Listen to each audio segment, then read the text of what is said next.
ಬೆಂಗಳೂರು 5 ಭಾಗ ಆಗಲಿದೆ. BBMP ಮಾಯವಾಗಿ GBA ಬರಲಿದೆ. ಹೌದು, ಗ್ರೇಟರ್ ಬೆಂಗಳೂರು ಅಥಾರಿಟಿ ವಿಧೇಯಕ ಇವತ್ತು ವಿಧಾನಸಭೆಯಲ್ಲಿ ಮಂಡನೆಯಾಗಿದೆ. ಇದರ ನಡುವೆ ಬಿಡದಿವರೆಗೂ ಮೆಟ್ರೋ ವಿಸ್ತರಣೆಗೆ ಸರ್ಕಾರ ಪ್ಲಾನ್ ಮಾಡಿದೆ.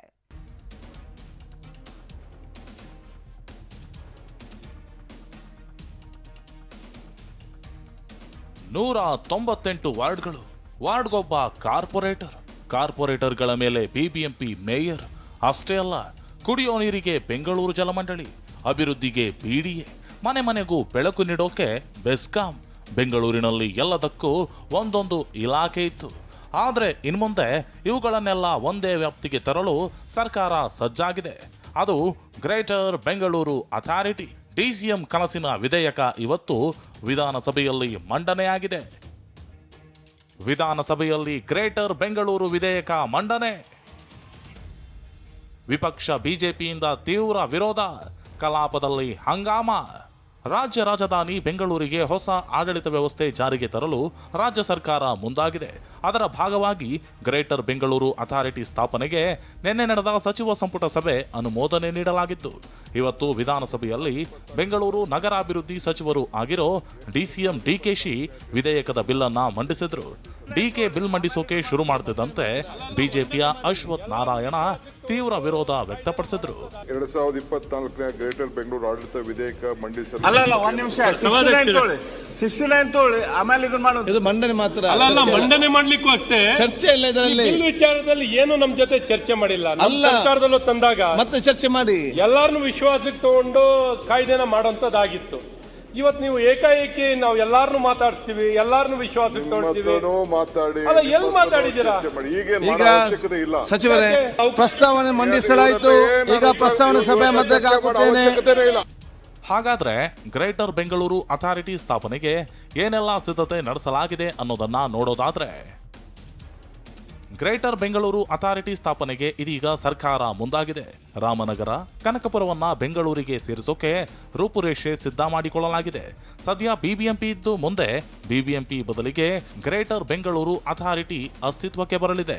ಗ್ರೇಟರ್ ಬೆಂಗಳೂರು ಅಥಾರಿಟಿ ವ್ಯಾಪ್ತಿಗೆ 400 ವಾರ್ಡ್ಗಳನ್ನ ಸೇರಿಸೋ ಸಾಧ್ಯತೆ ಇದೆ. ರಾಮನಗರ, ಕನಕಪುರ ಗಡಿಭಾಗಗಳು ಜಿಬಿಎಗೆ ಸೇರ್ಪಡೆ ಮಾಡೋ ಪ್ಲಾನ್ ಮಾಡಲಾಗಿದೆ. ಸಂಪನ್ಮೂಲ ಕ್ರೋಢೀಕರಿಸಿ ಬಿಬಿಎಂಪಿ ವಿಭಜನೆಗೆ ಸರ್ಕಾರ ನಿರ್ಧಾರ ಮಾಡಿದೆ.